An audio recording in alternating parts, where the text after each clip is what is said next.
বিনিময়ে পেলেন কি কিছু? একটু বুকে হাত রেখে বলুন তো, সত্য কথা বলবেন, কিচ্ছু কি পেলেন? কিচ্ছু পাননি। সারাটা জীবন শুধু ভূতের মতন খেটেই গেলাম। ছেলে আমার, মেয়ে আমার, স্বামী আমার, স্ত্রী আমার, সংসার আমার, আমার আমার আমার করতে করতে একদিন আমি নিজে ধ্বংস হয়ে গেলাম। বিনিময়ে তবু কিছু পেলাম না। যাদের আমি আমার আমার বলে চিৎকার করছি, এরা আমার কতক্ষণ নেই? সংসারকে আমি দিতে পারবো যতক্ষণ আমার কর্মক্ষমতা আছে, আমার দেওয়ার মতন শক্তি আছে, ততক্ষণই সংসার আমায় খুব ভালোবাসবে। সংসারী সকলের কাছে আমি বড় প্রিয়, ভালোবাসার পাত্র। কিন্তু ভগবান না করুক, যদি কোনোদিন তুমি একবার বিছানায় পড়ে যাও, বিছানার মধ্যে মলমূত্র ত্যাগ করে ফেলো, সেই দিন বুঝতে পারবে তোমার আপন বন্ধুকে। তোমার চোখের সামনে তোমার ছেলে বাজার থেকে অ্যালসেশিয়ান কুকুর কিনে আনবে, সাদা সাদা কুকুরের বাচ্চা, প্রিন্সেস, ঘড়ি ধরে টাইম ধরে তাকে খাওয়াবে, দামি দামি খাওয়ার, আবার দামি শ্যাম্পু দিয়ে তাকে স্নান করানো হবে। কিন্তু পিতামাতা অকর্মণ্য হয়ে পঙ্গু হয়ে যদি বিছানার এক কোণে পড়ে যায়, তাকে দেখবার মতন একজন বন্ধু ছুটে আসে না। তোমার চোখের সামনে কুকুরের যত্ন হবে, কুকুরের পায়খানা পরিষ্কার করবে, কিন্তু পিতামাতা যদি বিছানা একবার নোংরা করে ফেলে, বারবার তোমাকে গালি শুনতে হবে। জমের খুঁটি হয়ে পড়ে আছো, জমের অরুচি, মরতে পারো না। এত লোকের মরণ হয়, তোমার হয় না? আর কতকাল জ্বালাবে? ঘরটা তো নোংরা করে রেখেছো, মরণ হয় না তোমার? চোখের সামনে দামি আসবাবপত্র এনে ঘরটাকে সজ্জিত করবে, ঘরের শোভা বর্ধিত করবে। পিতামাতা বৃদ্ধ হয়ে যদি অকর্মণ্য হয়ে যায়, বাইরের ঘরেও তার স্থান হয় না। এই তোমাদের জীবন, এই তোমাদের ভবিষ্যৎ, এই তোমাদের কর্মফল। সারাটা জীবন যে ব্যাগারগুলো দিয়ে গেছো মা, তার থেকে যদি কিঞ্চিত ব্যাগার আমার গোবিন্দের চরণে দিতে পারতে, তাহলে বোধহয় এই দিনটা এমন করে দেখতে হতো না। দুঃখের বিষয় কি জানো বাবা? এক বাটি পায়েস রন্ধন করে আমার গৌর সুন্দরীর সম্মুখে দেওয়ার মন আমাদের কাছে নেই।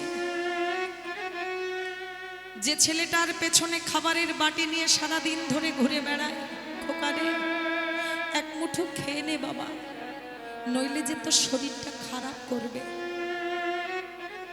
একদিন দেখা যায় সেই ছেলেটার পেছন পেছন আপনাকে ছুটতে হয় দুমুঠো খাবারের জন্য। নিতাই গৌর হরি হরিবল হরিবল।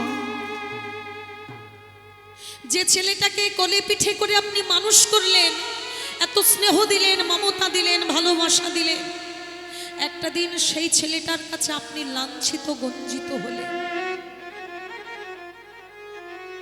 যেদিন আপনি সংসারকে আর কিছু দিতে পারলেন না, অকর্মণ্য হয়ে গেলেন, পঙ্গু হয়ে সংসারের এক কোণে পড়ে থাকলেন, সেদিন আপনি বুঝতে পারলেন যে সারাটা জনম বৃথায় আমি ভালোবেসে গেলাম, বিনিময়ে কিচ্ছু পেলাম না। কিন্তু যে ছেলেটা নির্বাক হয়ে দাঁড়ায় আছে,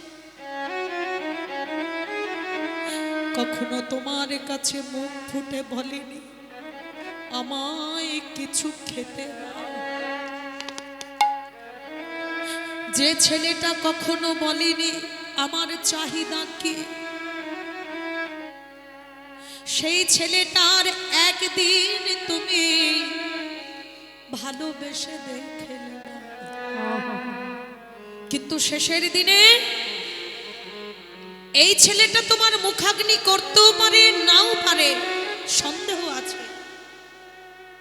কিন্তু ওই ছেলেটা তোমার হাত দুটো ধরে যদি পারাপার না করে দেয়, ভবনদীর কূলে তোমায় সারাটা জীবন বসে থাকতে হবে। নিতাই গৌর হরি বল, হরি বল।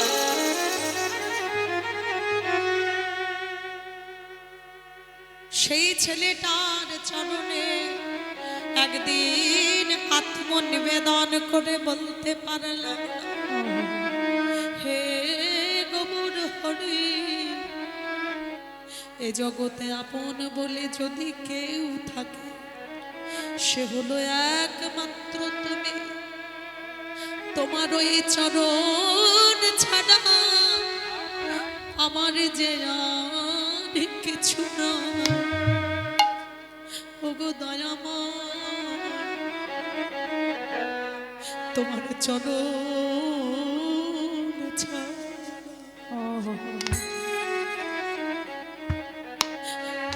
আমায় কোনো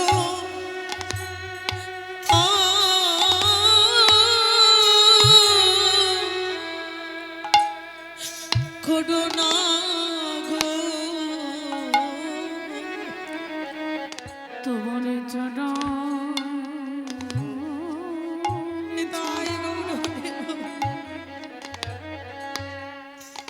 আমায় করো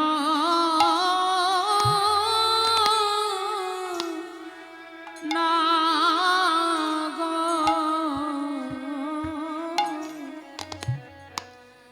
তোমার ওই চরণে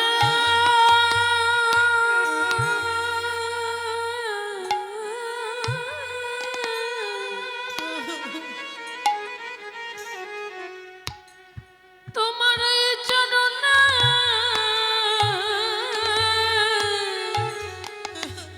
এই মিনতি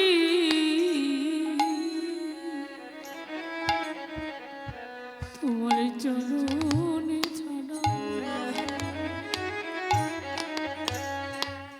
আমায় করো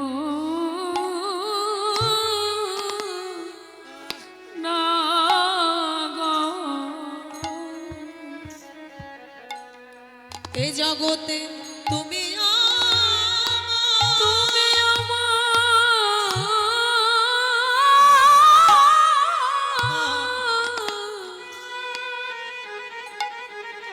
আর আমি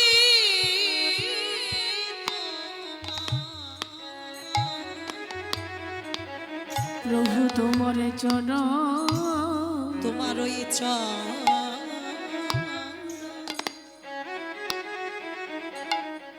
ছাড়াই আমায় করো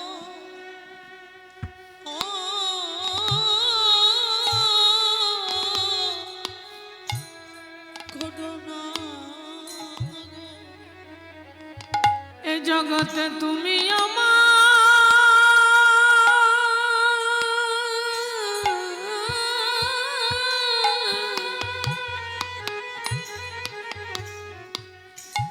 তুমি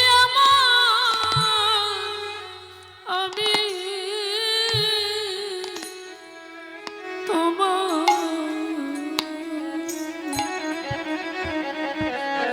প্রভু তোমার চরণে ছাড়াই আমার করো না গো। আমি যদি তোমায় কখনো ভুলে যাই প্রভু, তুমি জানো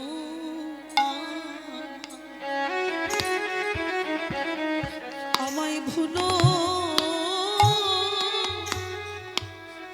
ভুলো না। যদি তোমায় কোনো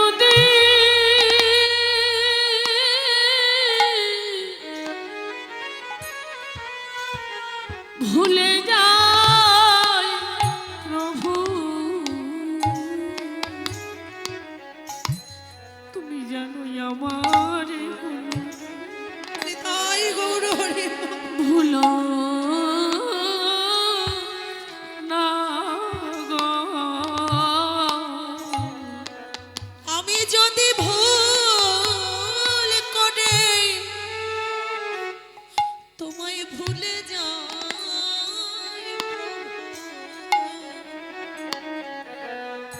তুমি জানো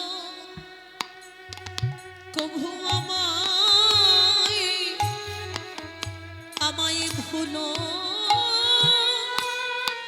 না গো। যদি কোনো দিন তোমায়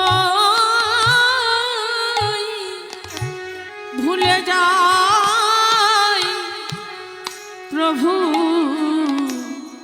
কিন্তু তুমি আমার ভুলো না গো। আমার তো ভুলে যাওয়া স্বভাব আছে, তুমি আমার ভুলো না গো। আমার তো ভুলা যাওয়া স্বভাব আছে, তুমি যেন আমার ভুলো না গো। তোমার ওই তোমার ওই চরণে আমার এই নিবেদন, তুমি জানো আমার ভুলো না গো। তোমার ওই চরণে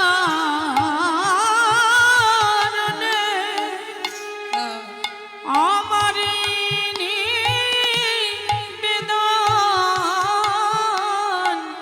তুমি ওগো তুমি যেন আমায় ভুলো না গো। তোমার ওই চরণে এই নিবেদন, তুমি জানো আমায় ভুলো না গো। আমি যদি ভুল করে কভু ভুলে যাই তোমায়, তুমি জানো আমার ভুলো না গো। তোমার ওই চরণে আমার এই নিবেদন, তুমি হাত ধরে পার করে দিও। তোমার এই চরণে এই নিবেদন, হাত ধরে পার করে দিও। তোমার ওই চরণে আমার এই নিবেদন, তুমি আমার কভু ভুলো না গো। চরণে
না বলেই তো বাবা আমরা ভুল করে তাকে ভুলে যেতে পারি, কিন্তু তিনি আমাদের ভুলতে পারেন না।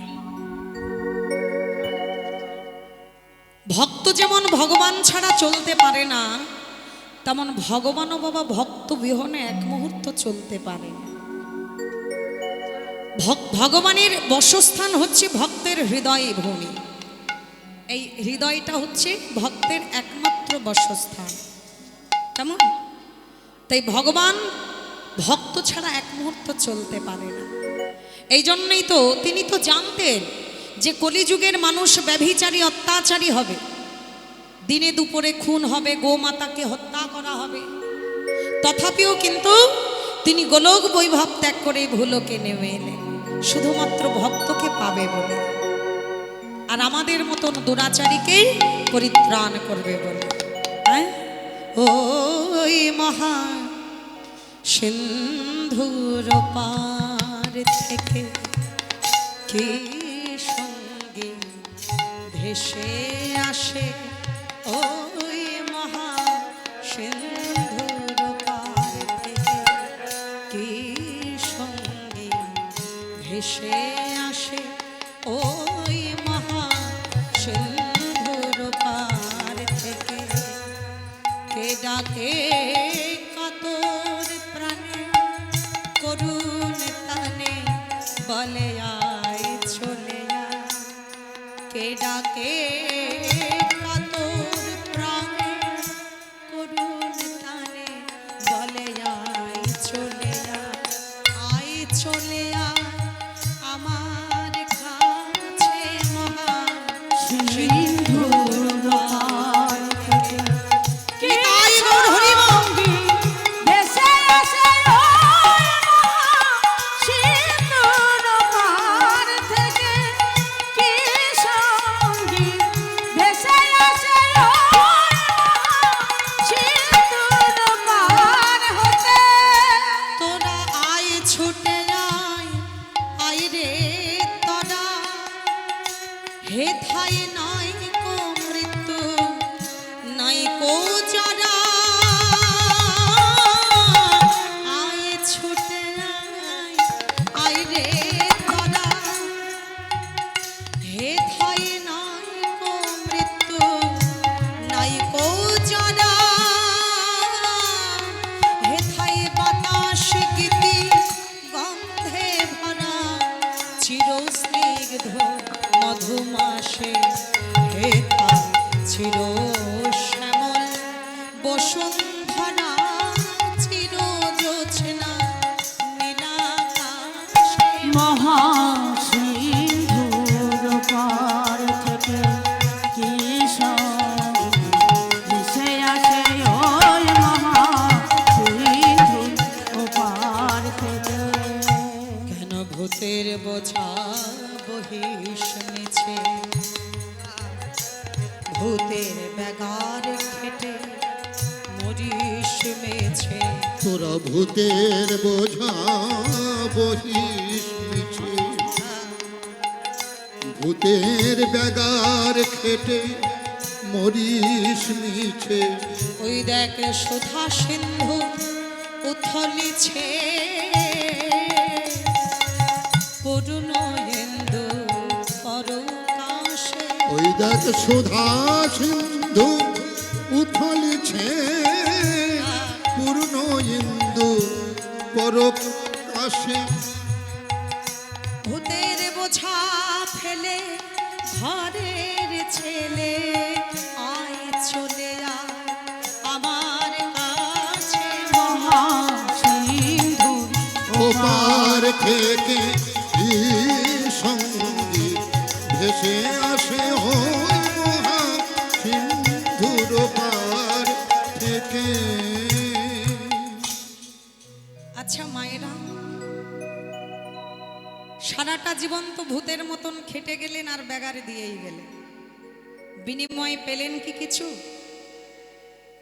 একটু বুকে হাত রেখে বলুন তো, সত্য কথা বলবেন, কিচ্ছু কি পেলেন? কিচ্ছু পাননি। সারাটা জীবন শুধু ভূতের মতন খেটেই গেলাম, ছেলে আমার, মেয়ে আমার, স্বামী আমার, স্ত্রী আমার, সংসার আমার, আমার আমার আমার করতে করতে একদিন আমি নিজে ধ্বংস হয়ে গেলাম। বিনিময়ে তবু কিছু পেলাম না। যাদের আমি আমার আমার বলে চিৎকার করছি, এরা আমার কতক্ষণ নেই, সংসারকে আমি দিতে পারবো যতক্ষণ, যতক্ষণ আমার কর্মক্ষমতা আছে, আমার দেওয়ার মতন শক্তি আছে, ততক্ষণই সংসার আমায় খুব ভালোবাসবে। সংসারে সকলের কাছে আমি বড় প্রিয়, ভালোবাসার পাত্র। কিন্তু ভগবান না করুক, যদি কোনোদিন তুমি একবার বিছানায় পড়ে যাও, বিছানার মধ্যে মলমূত্র ত্যাগ করে ফেলো, সেই দিন বুঝতে পারবে তোমার আপন বন্ধুকে। তোমার চোখের সামনে তোমার ছেলে বাজার থেকে অ্যালসেশিয়ান কুকুর কিনে আনবে, সাদা সাদা কুকুরের বাচ্চা, প্রিন্সেস, ঘড়ি ধরে টাইম ধরে তাকে খাওয়াবে, দামি দামি খাওয়ার, আবার দামি শ্যাম্পু দিয়ে তাকে স্নান করানো হবে। কিন্তু পিতামাতা অকর্মণ্য হয়ে পঙ্গু হয়ে যদি বিছানার এক কোণে পড়ে যায়, তাকে দেখবার মতন একজন বন্ধু ছুটে আসে না। তোমার চোখের সামনে কুকুরের যত্ন হবে, কুকুরের পায়খানা পরিষ্কার করবে, কিন্তু পিতামাতা যদি বিছানা একবার নোংরা করে ফেলে, বারবার তোমাকে গালি শুনতে হবে।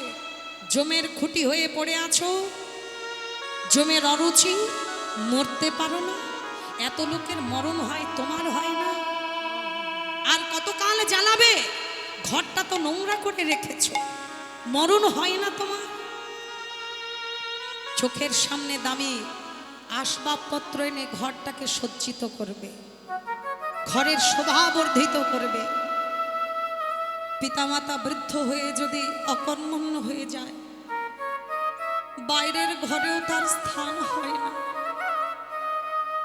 এই তোমাদের জীবন, এই তোমাদের ভবিষ্যৎ, এই তোমাদের কর্মফল। সারাটা জীবন যে ব্যাগারগুলো দিয়ে গেছো মা, তার থেকে যদি কিঞ্চিত ব্যাগার আমার গোবিন্দের চরণে দিতে পারতে, তাহলে বোধহয় এই দিনটা এমন করে দেখতে হতো না।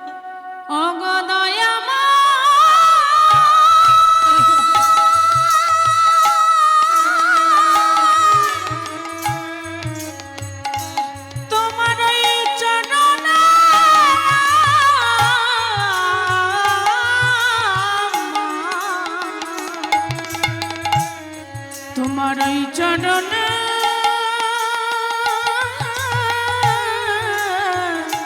আমাদের ঠাঁই দিয়া। কেন ভূতের বোঝা বহিস শুনেছে,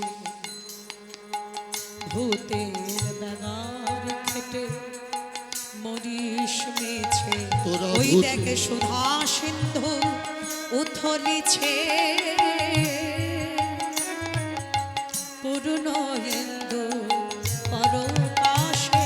ভূতের বোঝা ফেলে ঘরের ছেলে আয় চলে আয় আমার পাশে, মহাসিন্ধুর পার থেকে কি সঙ্গীত ভেসে আসে ওই মহা সিন্ধুর পার থেকে।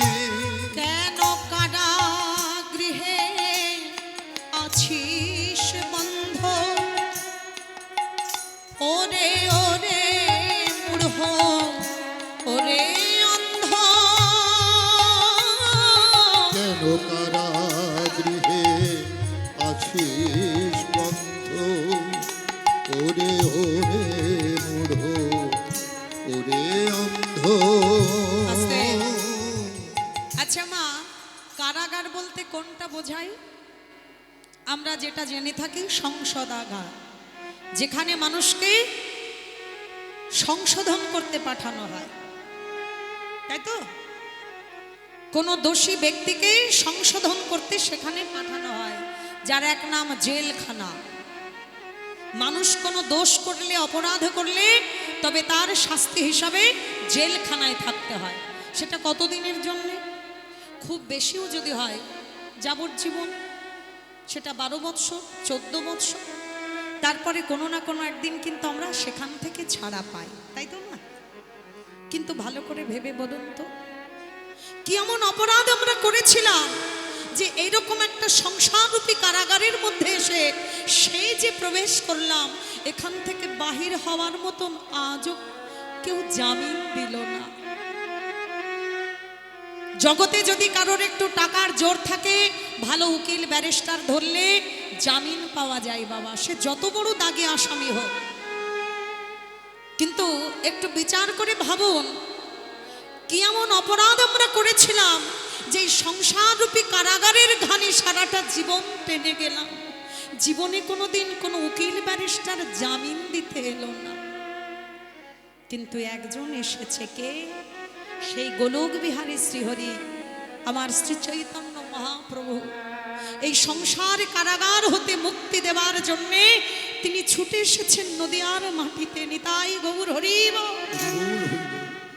কেন কারাগৃহে আছিস বন্ধ, ওরে ওরে মূঢ়, ওরে অন্ধ।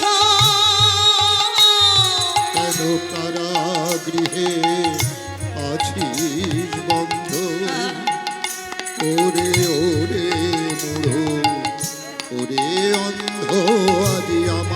আজ আমার মনে পরমানন্দ, সেই সে আমার ভালোবাসে।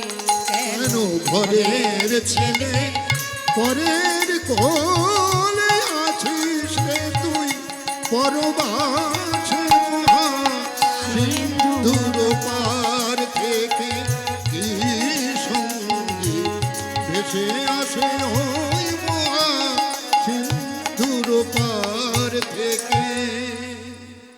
আজকে মহাপ্রভু আমাদের উদ্ধার করতে এসেছেন মা।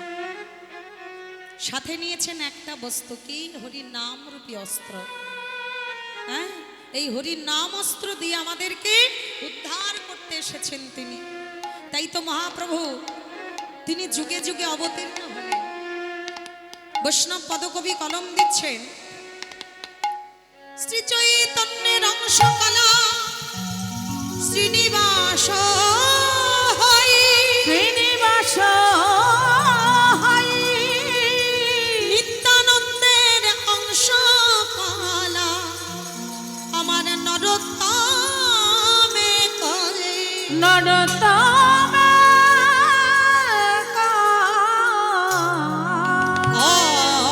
অদ্বৈতের অংশ কলা অংশ কলা আমার হয় শ্যামানন্দে। হয় শ্যামানন্দে। যে কইল উৎকল ধন্য সংকীর্তন আজকে সংকীর্তনের মাধ্যম দিয়ে প্রভু আমার জগৎবাসীকে উদ্ধারের পথ দেখালেন। আজকে সেই গৌর হরি ছুটে চলেছে গৌর দেশের পথে ভক্ত সঙ্গে লয়ে। ওগো গৌর দেশের পথে প্রভু করিলা গমন। আহা গৌরী দেশের পথে প্রভু করিলা গমন। গৌর দেশের পথে প্রভু করিলা গমন। গোরা নেচে যাহা নেচে যায়, গোরা নেচে যাহা নেচে যায়, নেচে গৌর যায়। দেশের পথে প্রভু করিলা গমন। আহা গৌরী দেশের পথে প্রভু করিলা গমন। আবার হরি হরি হরি বলে পুলকিত মন। আবার হরি হরি হরি বলে পুলকিত মন। হরি হরি হরি বলে পুলকিত।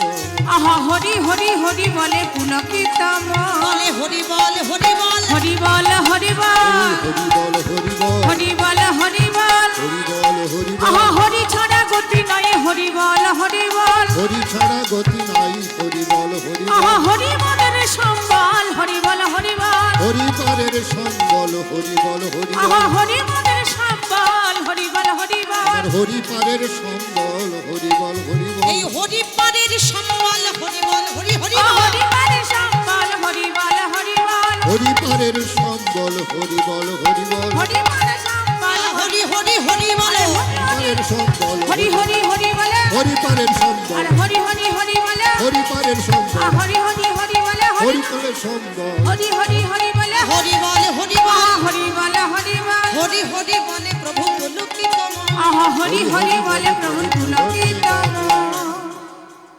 এই হরি বল বলতে বলতে প্রভু চলেছে গৌর দেশের পথে। এখন হঠাৎ করে মা কি যেন কি ভাবে হৃদয় হলো প্রভু, তিনি চিৎকার করে ডাকতে শুরু করলেন পূর্ববঙ্গের দিকে তাকিয়ে, ওগো নরোত্তম বলি প্রভু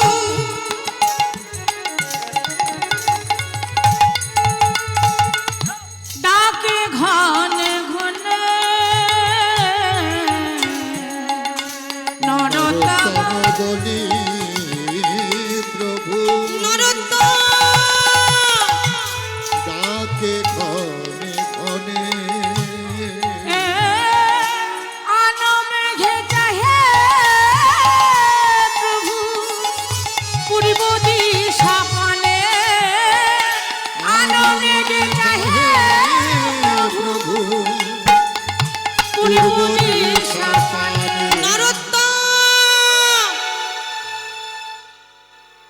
বারবার করে যখন চিৎকার করে ডাকছে একই নাম ধরে, বাকি যত ভক্ত ছিল বাবা সবাই অবাক হয়ে মহাপ্রভুর দিকে চেয়ে আছে। কি ব্যাপার? এই নরোত্তম বলে তো আমাদের মধ্যে কেউ নেই। কেই নরোত্তম? নিশ্চয়ই কোনো বিশেষ ব্যক্তি হবে, তা না হলে মহাপ্রভুর বদনে তো এই নাম আসতে পারে না। কেই নরোত্তম? তাহলে আসুন মা আমরা একটু আস্বাদন করি সেই নরোত্তমটা কে।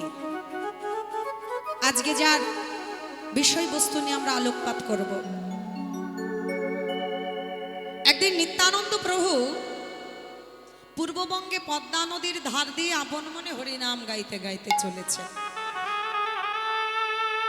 পূর্ববঙ্গ মানে বোঝেন তো মা? বাংলাদেশ। যে বাংলাদেশের মধ্যে এখন পদ্মা নদী পড়েছে, আগে তো ওটা ভারতের মধ্যেই ছিল, কিন্তু যখন ভারত বাংলা ভিন্ন হয়ে গেল তখন ওটা বাংলাদেশের মধ্যেই পড়ে গেল পদ্মা নদীটা।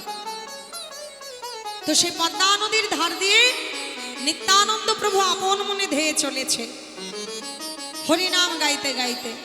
আর এই হরিনামের ধ্বনিতে পদ্মা নদী আর স্থির থাকতে পারল না, উথাল পাথাল বেগে প্রবাহিত হয়ে নিত্যানন্দ প্রভুর চরণে আছড়ে পড়েছে। প্রভু নদীর দিকে তাকিয়ে মনে মনে ভাবছে, এই রকম রূপ তো আগে কখনো আমি পদ্মার দেখিনি। কি চাই পদ্মা আমার কাছে? যখন একটু থমকে দাঁড়িয়ে গেলেন, পদ্মা নদীর বিরাট স্রোত দিয়ে নিত্যানন্দ প্রভুকে টেনে নিলেন তার বক্ষে। এবার পদ্মা নদী মূর্তিমন্ত হয়ে তার কোলের উপরে নিত্যানন্দ প্রভুকে বসিয়ে তার চরণ সেবা করছে। একটু হসিত বদনে প্রভু বলে উঠলেন, পদ্মা কি চাও তুমি আমার কাছে? আমি আগে তো কখনো তোমায় এই রূপে দেখিনি। পদ্মা বলে উঠলে, প্রভু শুনেছি তোমার কাছে নাকি ব্রজের গোপন প্রেম রক্ষিত করা। সেই ব্রজের গোপন প্রেম আমায় কিঞ্চিত নিবেদন করবে? না, এ অসম্ভব, এ হতে পারে না। কেন পারে না? শোনো পদ্মা, এই ব্রজের প্রেম সকলের জন্য নয়।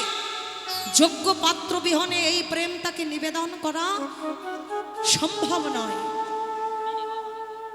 আচ্ছা, যোগ্য পাত্রটাকে মা? পাত্র কাকে বলে? পাত্রটা কে? মহাজন বললেন, পতন হতে পরিত্রাণ করতে পারে যিনি, তিনি হলো পাত্র। যে পাত্রে রাখলে পতন হওয়ার ভয় থাকে না, অপচয় নষ্ট হওয়ার ভয় থাকে না, ক্ষয় হওয়ার ভয় থাকে না, তিনি হলো যোগ্য পাত্র। তাই কৃষ্ণ প্রেম, ব্রজের প্রেম তো সকলের কাছে রাখা সম্ভব নয়। কেননা বাবা, আমাদের এই দেহটা এটা শত সহস্র জায়গায় ছিদ্র, কোথা দিয়ে গড়িয়ে পড়ে যাবে আমরা নিজেরাও জানি না। সিংহের দুগ্ধ যেমন মাটির পাত্রে রাখলে ফেটে সেটা গড়িয়ে পড়ে যায়, ঠিক তদ্রূপ ব্রজের শুদ্ধ প্রেম যার তার কাছে রাখা সম্ভব নয়। তাই পদ্মা, তুমি আমায় ক্ষমা করো, আমি তোমায় এই প্রেম দিতে পারলাম না। তবে এই ধরলাম তোমার চরণ, তুমি যতক্ষণ আমায় এই প্রেম নিবেদন না করবে ততক্ষণ আমিও তোমার চরণ ছাড়ব না। প্রভু মনে ভাবে, তো আচ্ছা নাছর বাঁধা দেখছি, এ তো না দিলে ছাড়বে না, আর না ছাড়লে তো আমি বাকি লীলা সম্পূর্ণ করতে পারবো না, কি করা যায়? পদ্মাকে বলে উঠল, শোনো পদ্মা, আমি তোমাকে দিতে পারি, তবে শর্ত আছে। কি? কথা দিতে হবে, যেদিন আমার দ্বিতীয় কলেবর নরোত্তম ঠাকুরের আবির্ভাব হবে, আর সেই নরোত্তম যেদিন তোমার গর্ভের তীরে আসবে, সেদিন কিন্তু এই প্রেম তাকে দান করে দিতে হবে। কথা দাও, তুমি তাকে দান করবে। যদি একদিন ভালোবাসা মৃত্যু যে তার পর, তাও যদি পাই, আমি তাই চাই, তাও যদি পাই। যদি একদিন ভালোবাসা মৃত্যু যে তার পর, তাও যদি পাই, আমি তাই চাই, তাও যদি পাই। চাই না বাঁচতে আমি প্রেমহীন হাজার বছর, চাই না বাঁচতে আমি প্রেমহীন হাজার বছর। যদি একদিন ভালোবাসা মৃত্যু যে তার পর, তাও যদি পাই, আমি তাই চাই, তাও যদি পাই। চাই না বাঁচতে আমি প্রেমহীন হাজার বছর, চাই না বাঁচতে আমি প্রেমহীন হাজার বছর। প্রভু, যদি একদিন প্রেম পেয়ে, এই কৃষ্ণ প্রেম পেয়ে যদি একদিনও আমার জীবন ধারণ করতে হয়, আমি জানবো সেই একদিন বেঁচে থাকাই আমার শ্রেষ্ঠ। কিন্তু কৃষ্ণ ভজন বিহীন, কৃষ্ণ প্রেম বিহীন যদি হাজার জনম বেঁচে থাকি, আমার সেবাচার যে কোনো প্রয়োজন না। ওগো দয়া, তুমি একবার কৃপা করে ওই প্রেম আমায় নিবেদন করো। নিত্যানন্দ প্রভু পদ্মা নদীকে দান করলে। সত্যি তো মা, গান কথার অর্থ গান, প্রতিটা গানের মধ্যে বাবা লুকিয়ে আছে। আপনি যুগ যুগ বাঁচুন, তাতে কি সুখ আছে জানি না, তবে সেই বাঁচার মধ্যে যদি কৃষ্ণ ভজন না থাকে, কৃষ্ণ ভক্তি না থাকে, প্রেম না থাকে, জানবেন হাজার হাজার জনম বেঁচে থাকে থেকেও তাতে কোনো ফল নেই, কোনো সুখ নেই। কিন্তু একদিন যদি কৃষ্ণ ভজন করে আপনার মৃত্যু হয়, জানবেন আপনার সেই মৃত্যুটাই শ্রেষ্ঠ। নিতাই গৌর হরি বল। পদ্মা নদী পেয়ে গেলেন, শর্ত অনুসারে বসে আছে, অপেক্ষা করে কবে সেই দিন আসবে, কবে নরোত্তম ঠাকুরের আবির্ভাব হবে, আর কবে এই প্রেম তাকে নিবেদন করবে। দেখতে দেখতে কি মাঘী পূর্ণিমা দিনেতে হয়, মাখি পূর্ণিমা দিনেতে হয়, আবার সর্বসুল খোলা হইল অগাধ সময়, আবার সর্বসুলক্ষণ হইল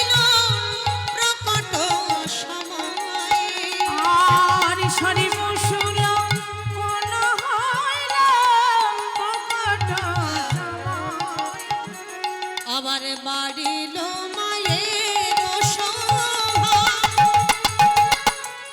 অতি চমৎকার। আর বাড়িল মায়ের শোভা অতি চমৎকার। আর কৃষ্ণানন্দ দত্তের মনে আজ আনন্দ আর কৃষ্ণানন্দ দত্তের মনে আনন্দ অন্তর। ওই কৃষ্ণনন্দ দাসের ঘরে এই ছেলে হয়েছে, নরোত্তম আরে ছেলে হয়েছে, কৃষ্ণানন্দ দত্তের ঘরে ছেলে হয়েছে। ও মায়েরা, আরে উলুধ্বনি দাও, আরে জয়ধ্বনি দাও, বলি আনন্দ যার ধরে না রে। আনন্দ ধরে না বলি রে। আনন্দ যার ঘরে নারে। বলি কৃষ্ণানন্দ দত্তের ঘরে ওগো আনন্দ ধরে না ও রে। কৃষ্ণানন্দ দত্তের ঘরে মহাপুত্রের বদন হেরে। আমার আনন্দ ধরে না রে। ওই পুত্রের বদন তারে আনন্দ ধরে না রে। আর পুত্রের বদন হেরে। আমার আনন্দ ধরে না রে। পুত্রের বদন বলি আনন্দ যার ঘরে নারে। আনন্দ ধরে না রে। ওগো কৃষ্ণানন্দ দত্তের আজি আনন্দ অন্তর।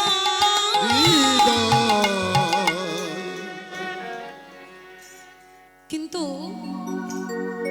দুঃখের বিষয়টা কি জানো মা, ছেলে হয়েছে, দেখতে ভালো, সব ভালো, সর্বসুলক্ষণ, কিন্তু কাঁদে না তো। এই ছেলে তো কাঁদছে না, ছেলেটা মরা নাকি? ও মায়েরা, ছেলে মেয়ে হয়ে যদি না কাঁদে কি বলি আমরা? কি জানি রে বাবা, এ মরা বাচ্চা হলো নাকি? মনে ভয় হয় না? সকলের অন্তরটা কেমন কেঁপে উঠছে। এ তো কাঁদছে না, তাহলে বোধহয় এ সুস্থ নেই, ঠিক নেই। অনেক প্রকারে তাকে কাঁদানোর চেষ্টা করা হচ্ছে, কিন্তু কোনোভাবেই কাঁদে না। হরি বল। এবার যেই বৈষ্ণবকে আনায়ন করে বাবা কানে মন্ত্র দিয়েছে, কৃষ্ণ মন্ত্র, আর কৃষ্ণ মন্ত্র উচ্চারণ করতেই কেঁদে উঠেছে। আর বাচ্চা যেই কেঁদে উঠেছে অমনি সবার মনে আনন্দ, সবাই হাসছে। আরে বাচ্চা ভালো আছে, আরে সুস্থ আছে, সবাই হাসছে। বাচ্চাটা মনে মনে ভাবছে কি ব্যাপার, আমি এতক্ষণ চুপ ছিলাম, এদের মুখটা গম্ভীর ছিল, আমি যেই কাঁদলাম আর অমনি এরা হেসে উঠল, তার মানে আমি কাঁদলে এরা ভালো থাকে? আমি কাঁদছি আর এরা হাসছে, আবার দেখি মিষ্টিও খাচ্ছে। ছেলে হয়েছে তো বাবা, ছেলে হলে মিষ্টি খাওয়াই না? এরা দেখে আবার মিষ্টিও খাচ্ছে, আমার কত হাসি ঠাট্টা, দেখো দেখো, আমি এদিকে কেঁদে মরছি আর এরা এদিকে হেসে মরছে। বাচ্চাটা মনে মনে ভাবছে, এবার আমি এমন কিছু কর্ম করে রেখে যাব, যাবার সময় আমি হাসতে হাসতে যাব, আর এই জগৎবাসী সারাটা জীবন আমার জন্যে কাঁদবে। নিতাই গৌর হরি বল। কবিরা जब हम पैदा हुए जगे हंसे हम रोए। ও মায়েরা, একটু ভালো করে বুঝে নিও, ভজনটা ভক্ত কবিরের, তো তাই হিন্দি ভাষী ভজন। এটা আমাদের মতন বুড়ি বুড়ি ঠাম্মা দিদিমারা বুঝতে পারবেন না। কি বললেন? कबीरा जब हम पैदा हुए जगे हंसे हम रोए। আমি যখন জন্ম নিলাম এই জগৎ হাসলো আর আমি কাঁদলাম। এবার এই শিকারি মিকারে চলো, এখন এমন কর্ম করে যাও যার জন্যে হাম হাসে জগেরো छदरिया हरे छदरिया ओरे छदरिया हरे छदरिया जिनी रे जिनी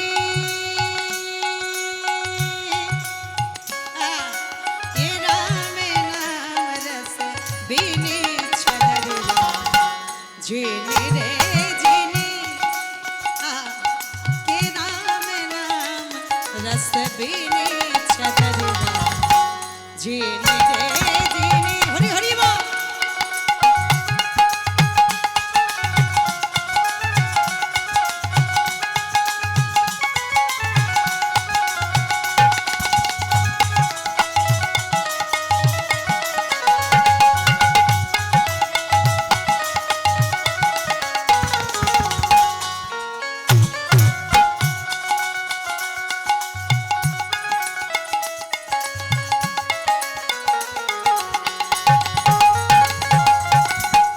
अष्टकमल का चरखा बनाया, पाँच तक की पूनी छदरिया, ये पाँच तक की पूनी।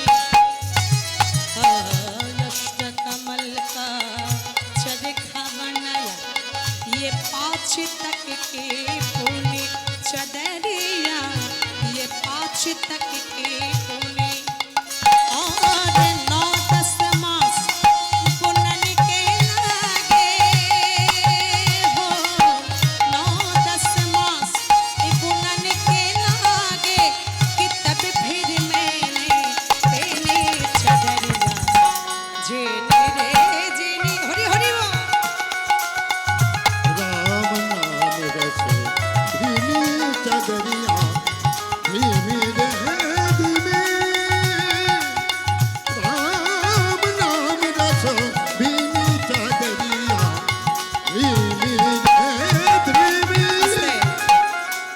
কথাগুলো বুঝে নিতে হবে, প্রত্যেকটা কথা আমাদের জীবনের সঙ্গে লুকিয়ে আছে।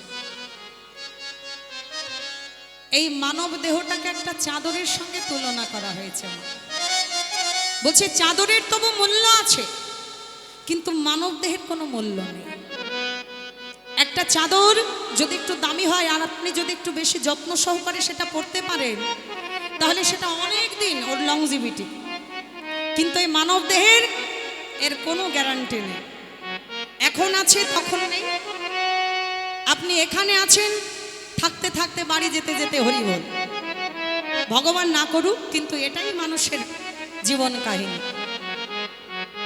তাহলে একটা চাদরের যে মূল্য আছে, যদি যত্ন করে রাখা হয় হাজার হাজার বছরও সেটা চলে যেতে পারে। কিন্তু মানব দেহ আপনি যতই বাবা কেমিক্যাল মাখেন আর ভালো মন্দ গ্রহণ করেন, এই মানব দেহটা 100 বছরের বেশি আপনি নিতে পারবেন না। পারবেন কি? কলিযুগের মানুষের পরমায়ু কত? মাত্র 100 বছর। যায় কি 100 বছর যায়? 40-এর থেকেই বাবা জমের এজেন্ট ঘরের পেছন দিয়ে ঘুর ঘুর করে, বলে কখন বেটাকে খপ করে ধরবো, টপ করে তুলে নেব, তাই না? তাহলে 40 বছরের ওপার থেকেই বাবা আমাদের টানা পড়েন বেঁধে যায় যাওয়া। তাহলে কি করে এই মানব দেহটা চাদরের সঙ্গে তুলনা করব? চাদরের যে মূল্য আছে মানব দেহের সে মূল্য নেই। হরি বল। মহাজন বললে তাহলে এটা যদি চাদরই হবে এই মানব দেহটা, তাহলে এই মানব দেহরূপী চাদরটা কোন কারখানায় তৈরি হয়েছে? এই চাদর তো বাবা আমরা কাছাকাছির মধ্যে দরাপুর, শান্তিপুর, ফুলিয়া গেলেও পাই নাকি? কিন্তু এই মানব দেহরূপী চাদরটা কোন কারখানায় হয়েছে? মহাজন বললে এটা এশিয়া মহাদেশের মধ্যে আপনি খুঁজলে পাবেন না, আপনাকে যেতে হবে সোজা ব্রহ্মলোকে, যেখানে জন্ম হয়েছে। প্রত্যেকটা দিন হচ্ছে 56 কোটি জীব, একটা পিপিলিকা থেকে একটা হাতি, আবার আমার মতন একজন সাধারণ পাবলিক থেকে একজন রাষ্ট্রপতি।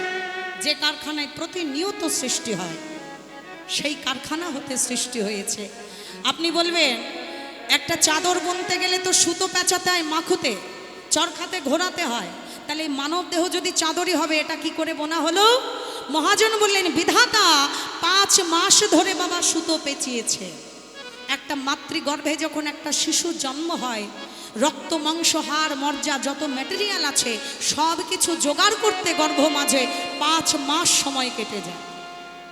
তারপরে অষ্টকমলরূপী চরখায় ঘুরিয়ে ঘুরিয়ে, হ্যাঁ, 8টা পদ্ম আছে দেহের মধ্যে, সেই 8টা পদ্মের মধ্যে ঘুরিয়ে ঘুরিয়ে সুন্দর করে মানব কাঠামো তৈরি করে। এটা তৈরি করতে কতদিন লাগে?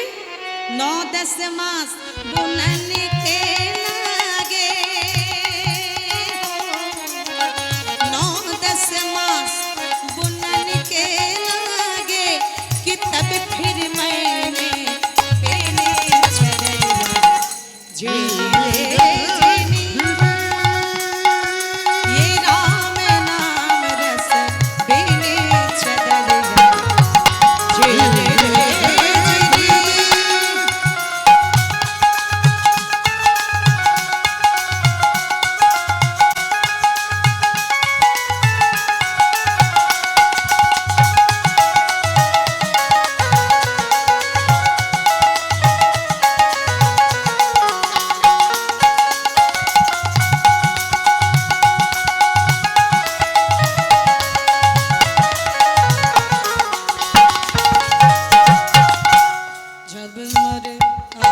जब मोरे चदर बन घर आया ये रंग रज को देने चदरिया ये रंग रज को देने।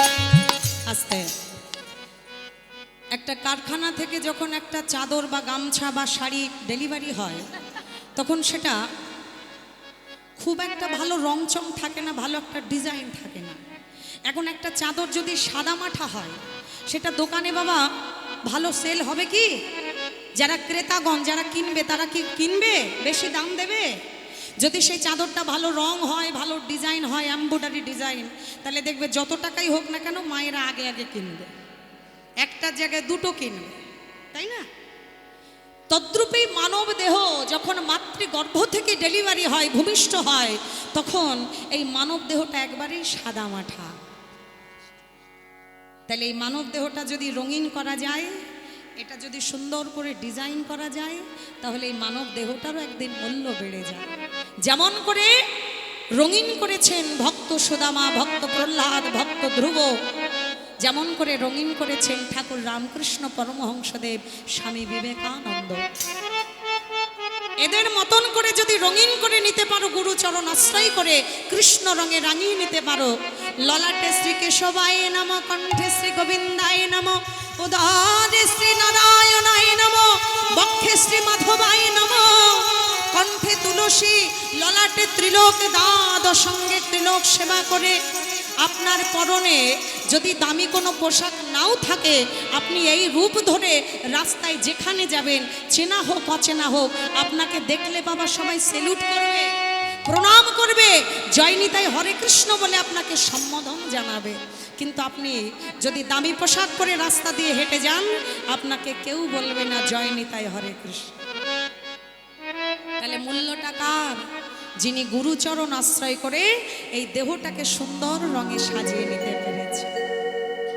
जब मोरे चादर बने घर आया ये रंग रेज को रेनी चदरिया ये रंग रेज को रेनी और ऐसे रंग रंगा रंग रेने ऐसे रंग रंगा रंग रेने कि लालो लाल करे दीनी चदरिया जेनी रे जेनी के राम नाम रस दीनी चदरिया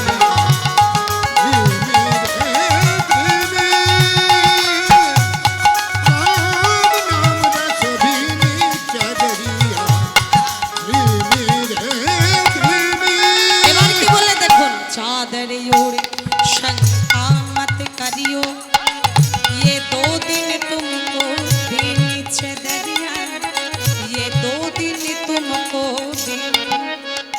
বলছে একটা চাদর আপনি যত্ন করে পরলে সেটা শত বছর কেন 1000 বছর নিয়ে যেতে পারেন, কিন্তু এই মানব দেহটা যতই যত্ন করুন না কেন 2-4 দিনের জন্য ভবে এসেছি। কদিনের জন্যে? 2-4 দিনের জন্য তোমাকে এই মানব দেহটা ব্যবহার করতে দেওয়া হয়েছে, কিন্তু এই মানব দেহের কদর কারা জানে? সেই ভক্ত সুদামা, ভক্ত প্রহ্লাদ। চাঁদের ওর শঙ্কা মত করিও, ये 2 दिन तुमको दीनी चदरिया, ये 2 दिन तुमको दीनी, और मूर्ख लोग ये भेद नहीं जाने,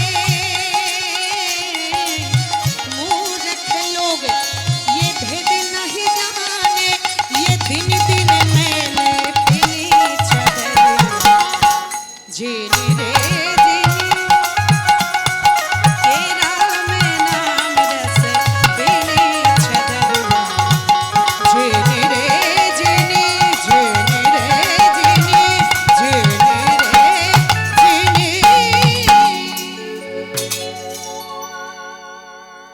তাহলে কি বলা হলো?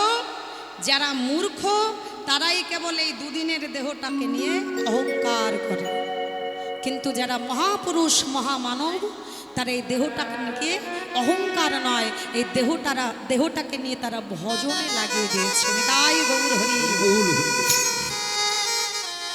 দেহ তো সবাই পায়, কেউ দেহ নিয়ে বাবা বক্স খাটের উপরে শুয়ে শুয়ে আরাম করি, আবার কেহ বা বনে জঙ্গলে নিশি নেই, দিশি নেই, ঝড় নেই, বৃষ্টি নেই, তারা শূন্য জায়গায় ফাঁকা জায়গায় বসে বসে ভগবানের ওই রাতুল রাঙা পাওয়ার জন্য বসে আছে ধ্যান করে।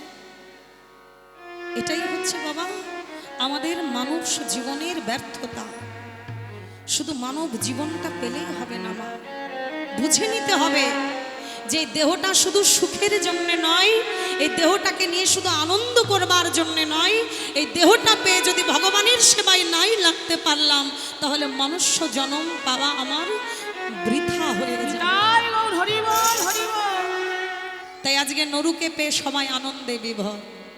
এখন মা নরু দিন যায়, মাস যায়, বছর যায়, দিনে দিনে বড় হয়।